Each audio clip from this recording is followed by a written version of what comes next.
Do you think that kid's gonna fluff her lines? Also, let's be honest, this is a new low for us. Yes, I know. But we didn't have any other options. Just try not to overthink it, okay? Nanan's one of Ningguang's most trusted informants. Ningguang adores that kid. She's not gonna get all suspicious just because her story doesn't quite add up. It sounds like you underestimated me. And the children as well. Lady Ningguang? You knew how important that comb was to Nan, and you exploited that fact to emotionally manipulate her. You coached a child to lie, made her betray her own innocence and confuse her conscience. Do you not realize how contemptible that is? Sorry, Lady Ningguang, we never should have crossed you like this. That's not the point. Business is business, and at some point we're all trying to get the better of one another. So if all you'd done is fool me by feeding me false information, I'd make a loss, and that would be the end of it. But you cannot put Mora above all else. You cannot go exploiting children for profit. Do you have any idea just how much damage that will cause? It was hardly our first choice either. We were only acting out of necessity. We've been business partners for years now. We've gotten by, I guess, but never had any opportunities to expand. When we heard about the movement in the luminescent spine market, we thought to heck with it. Let's go all in on this one, see if we don't get lucky for once. So we stocked up a huge stash of luminescent spines and watched as the price went up and up. We thought this was gonna be it. We were gonna make our fortune. But we waited and waited, and this mystery merchant from Fontaine never came. More and more people started to suspect it was all a huge scam. Suddenly, everyone with luminescent spines was running for the exit, selling as fast as they could, but we had so much inventory that no one was willing to buy it. Oh yeah! As soon as Lady Ningguang makes a move, everyone follows her lead, and the price takes a steep hike. If we don't sell the goods, we're both bankrupt. We're in debt to our eyeballs. We just didn't have any other choices. To be brutally honest, we took out a loan and made a speculative investment is not a sob story.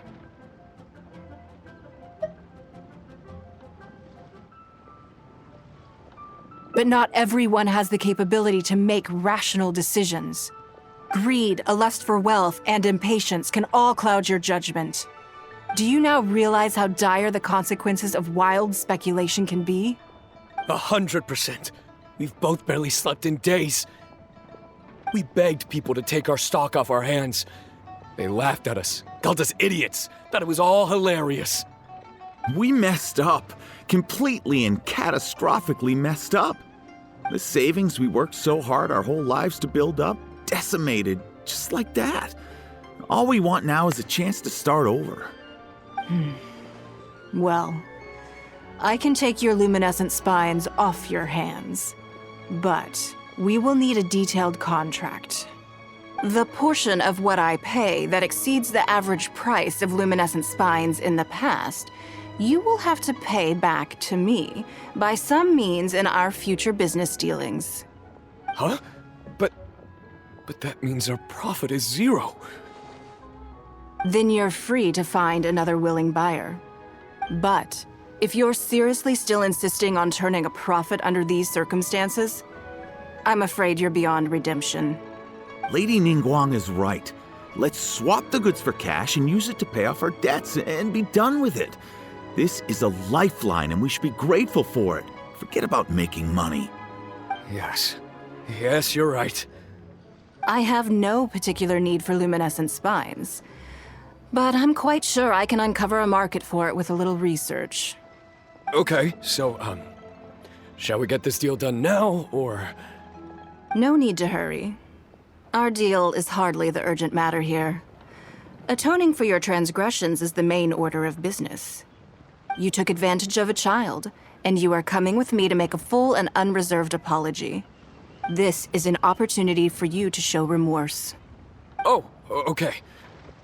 Come on, let's go back and see the children.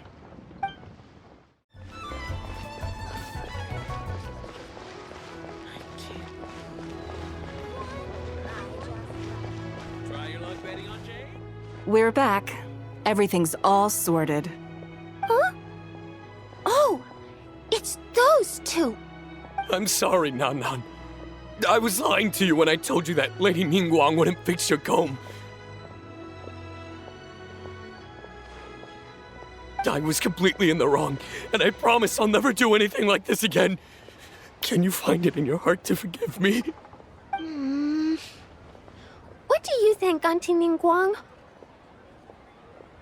I think it should be your choice, and yours alone. Well... Since it's all sorted out now, and nothing super bad happened, I guess it's okay. But we can't just let them off. We gotta show them you don't mess with us. That's true. I'd certainly hate to see anyone else try to con you. I've made up my mind.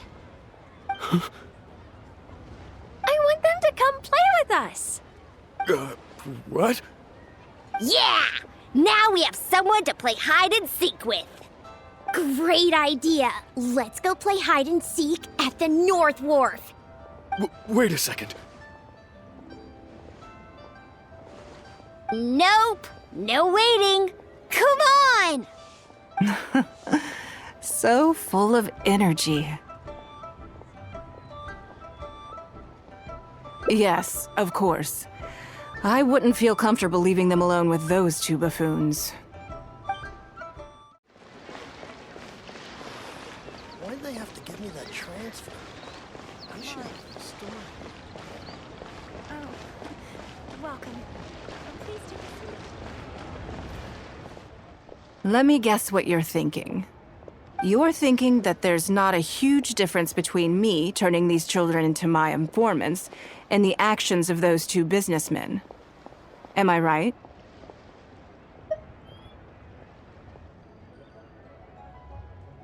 They were completely different when I first met them.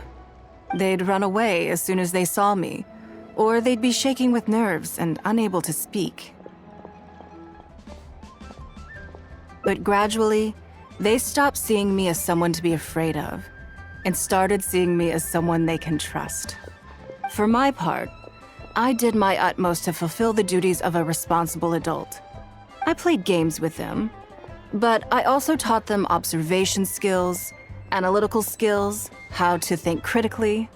I never taught business, though. Now, they're much further ahead in their studies, and far more mature than their peers. This has given them confidence in themselves. I think that this is beneficial to them.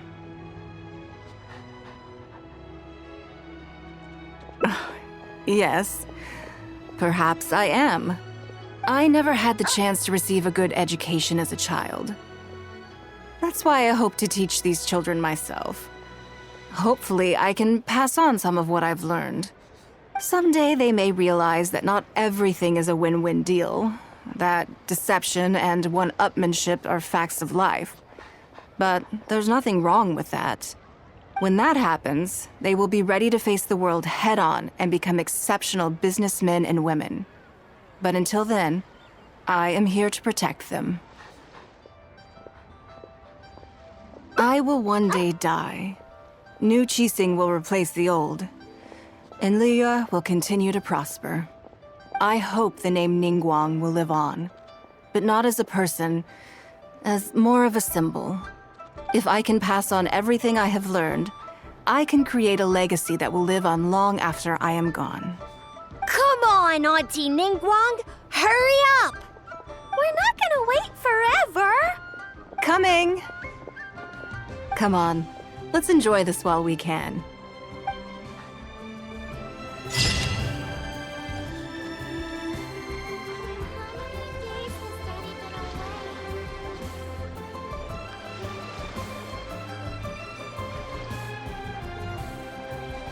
Take care, Lady Ningguang.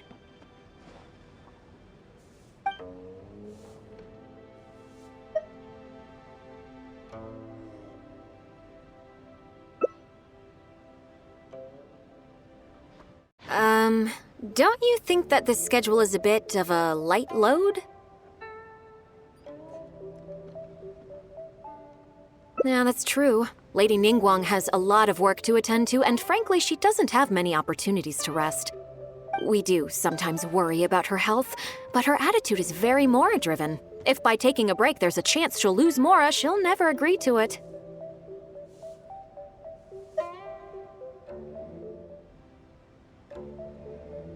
Huh. I see where you're coming from. Yes, you have a point.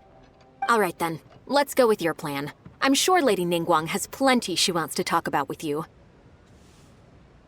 There's a lot of things that need doing over at the auction venue, so I will be leaving you now. I hope so too. You must be exhausted. Make sure you get an early night tonight.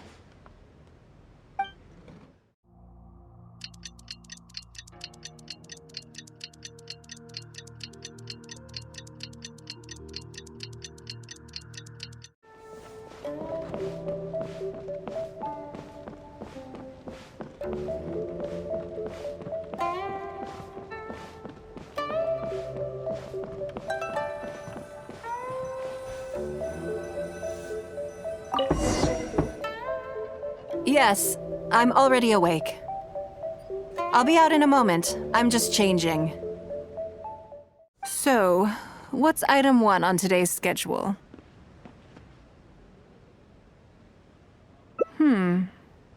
I imagine this must have taken Baishir completely by surprise. Sure, there's no harm in changing my schedule around once in a while.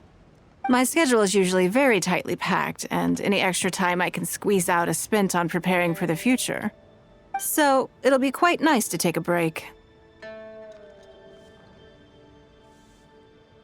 I don't often feel tired. Seeing the Mora come in has a way of making me feel quite invigorated. Still, your idea is very sensible. Mora can only lift a weary spirit. It cannot alleviate physical fatigue. So then, the days ahead of us. Any ideas on how to spend it?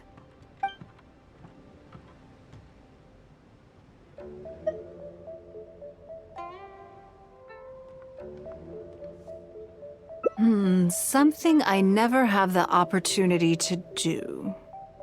Interesting. Before I decide, I'd like to know, what gave you this idea? Because as far as most people are concerned, Mora is the key to any and all opportunities. Yes, you're absolutely right. This is what I appreciate about you. You see things the way they are, rather than how they appear. I want to do something a little self-indulgent. Is that okay by you? Thank you. All right, here it is. I've always thought it would be fun to recapture what life was like before I joined the Liu Qixing. I was born into a humble family, and all the wealth you see now began with a single haul of fish. I had to. I wasn't born with a silver spoon in my mouth. Fishing isn't the half of it. You'd be amazed at some of the odd jobs I've worked in my time. A lot of the old folks like to brag about how I used to be their errand runner back in the day. They were tough times, but I had a clear goal and plenty of motivation. If I didn't make any money in the morning, I'd have no food for lunch. I guess that's why I came to be so obsessed with Mora. I want to relive that time for my life, feel some of that drive again, take a trip down memory lane. So how about it? Will you join me?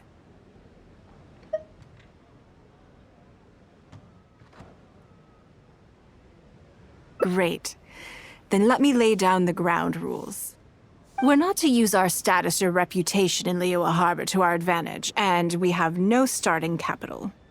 The goal is to see how much more we can make under these conditions. Okay, but working as a day laborer could be quite dull. Why don't we go down to the docks? They periodically throw out a lot of unclaimed or abandoned goods. We might find something that we can exchange for Mora. What does it matter? Don't worry about it. It's all part of the fun. Come on, let's go down to the docks.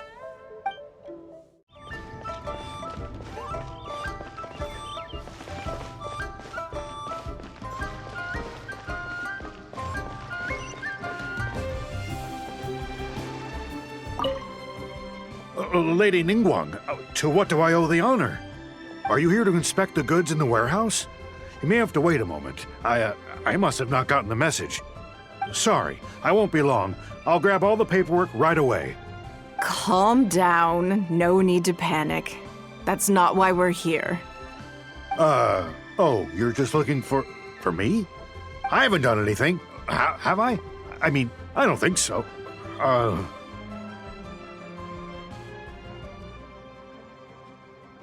All right, the periodic clearances. Yeah, I've been handling those, strictly per the protocol.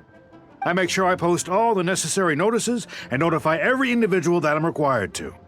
It used to be a huge problem, but with a bit of hard work, I've managed to reduce the amount of goods we need to clear out by at least half.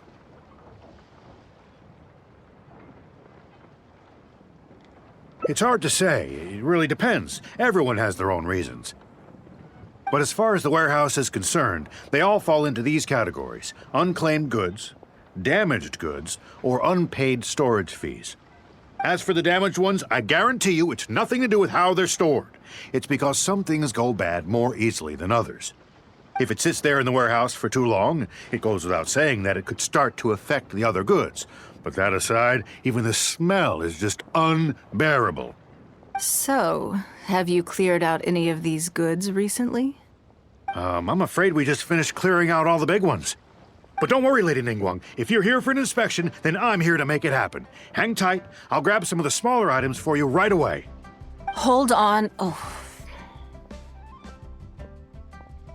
I don't think he has quite grasped the nature of this situation.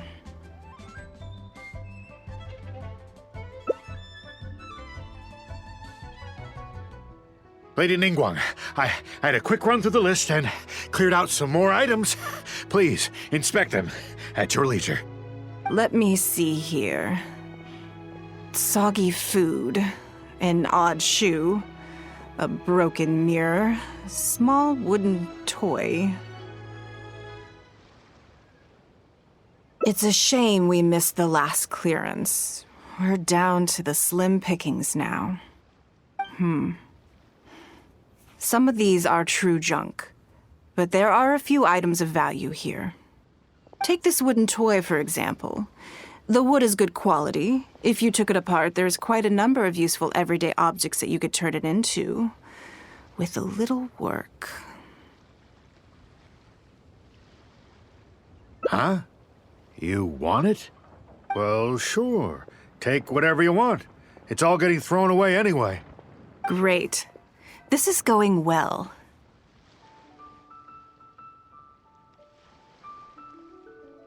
Yes. And once we're done, we will find a merchant to give us an appraisal of their value. I have no idea what's going on here, and I'm not about to ask either.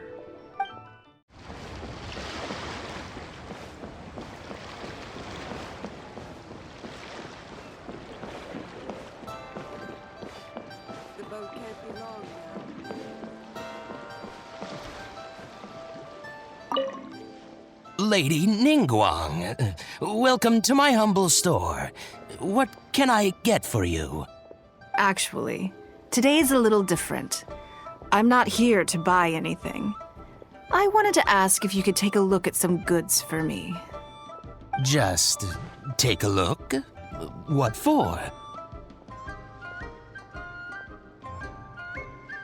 Oh, I see. Let me take a look then.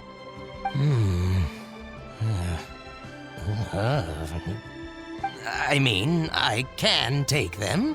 I have a few regular customers I can talk to. They should be able to salvage the raw materials. Shouldn't take long at all. But, What's wrong? If it's too much trouble, please. There's no need to force it. No, it's nothing like that. Well, anyway, let's talk prices. So all of these together, I'll give you 150,000 mora. How does that sound?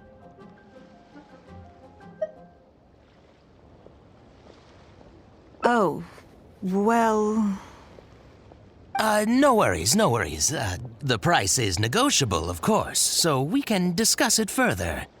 If that figure's not what you had in mind, I can, bump it up a little. It'll be fine. I'm sure we can reach an agreement here. What are your thoughts? Yes. At most, these items are only worth a couple of thousand mora. Huh? Wait a minute. So you're really here just to sell a few things? And specifically, these things? I thought that was all code for some kind of inspection or something.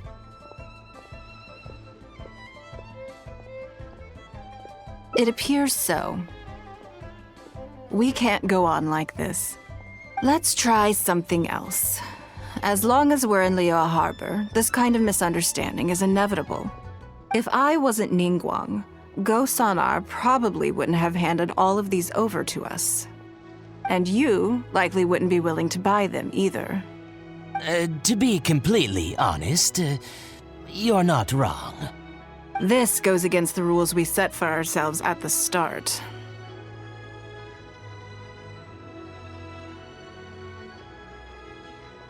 Are there any other ways for adventurers to make mora besides their remuneration from the guild?